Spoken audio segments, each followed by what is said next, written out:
All right, let's get right into it. Have you ever stood in a museum just staring at a masterpiece and thought, wow, I wish I could own that? I mean, for most of us, that's just a daydream, right? But what if it wasn't?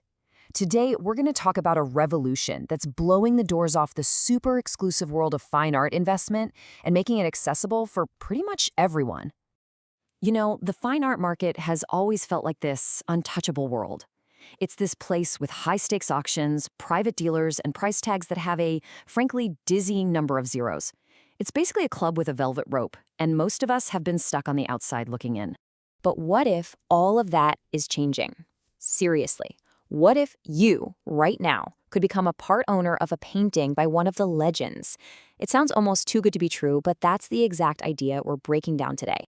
So, to really appreciate why this is such a game changer, we first need to understand just how high the walls of this walled garden have been. Just look at this number for a second. $110.5 million. That's for one single painting by Jean-Michel Basquiat. We're not just talking expensive here. This is a completely different financial universe. It really just hammers home that massive barrier to entry we've been talking about. And you know, that's what's so frustrating, because behind those walls, fine art has been an incredible asset class, a 400% appreciation over 3 decades. That means it's often done better than the stock market. So the desire to get in on that has been huge, but the access, well, it's been virtually non-existent for most people. But you know, technology has a funny way of just knocking down walls, and the key that's finally unlocking this gate is something called fractional ownership. So, what even is fractional ownership? Well, the concept is actually beautifully simple. You take a really expensive asset, like a multi-million-dollar painting, and you divide it into thousands of affordable little pieces or shares. The best way to think about it, as you see here, is basically crowdfunding for fine art. Here's how it usually works, step by step. First, a platform finds and buys a really valuable piece of art. Then, they legally divide it into shares. That's a process called securitization, which is just a fancy way of saying they create a legal, investable piece of a physical thing. After that, you can hop on their website and buy as many shares as you want. And boom, you're a co-owner. And the best part? If the art gets sold for a profit later on, you get your slice of the return. It's a really straightforward and accessible model. Okay, that all sounds great in theory, but what does it actually look like for a real person? Let's make this personal for a second and see how it really works in someone's life. So this is Sarah. She's a graphic designer. She absolutely loves art, goes to all the galleries, but she always felt like the world of actually collecting art was a million miles away from her own. It was a passion, sure, but not something she ever thought she could truly participate in as an owner. And then she found fractional investing. This quote from her, I mean, it just says everything. For a relatively small amount of money, she didn't just make an investment, she actually changed how she saw herself.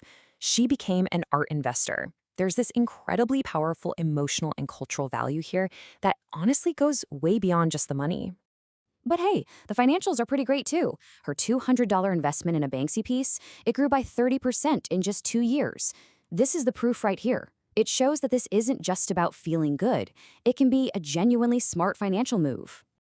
Okay. It's really easy to get carried away and excited, but just like with any investment, it is so crucial to look at the whole picture. So let's take a balanced, honest look at the pros and the cons. Let's weigh this whole opportunity. So on the pro side, you've got that much lower barrier to entry, obviously. You get to diversify your portfolio with a new asset class, and we've talked about that huge cultural and emotional value. There's also potentially more liquidity than trying to sell a whole painting yourself.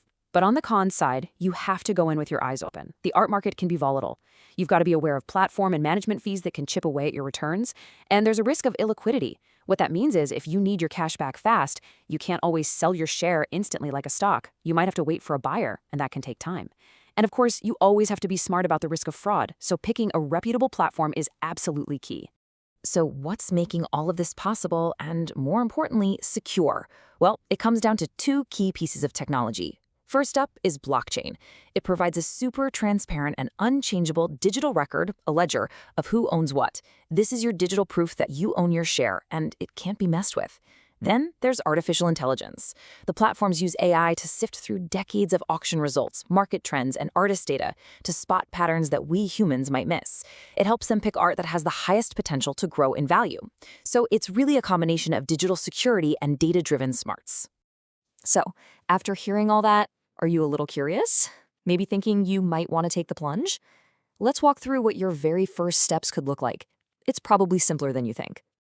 It's a pretty clear path forward. First, do your homework on the different platforms out there. Compare their fees, see what kind of art they offer. Then set a budget you're totally comfortable with. You can start really small.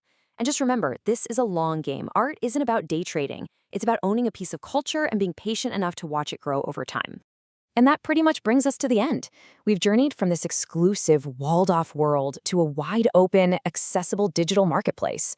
It really makes you dream, doesn't it? So I'll just leave you with this question to chew on. If you could own a tiny slice of any painting in history, what would it be?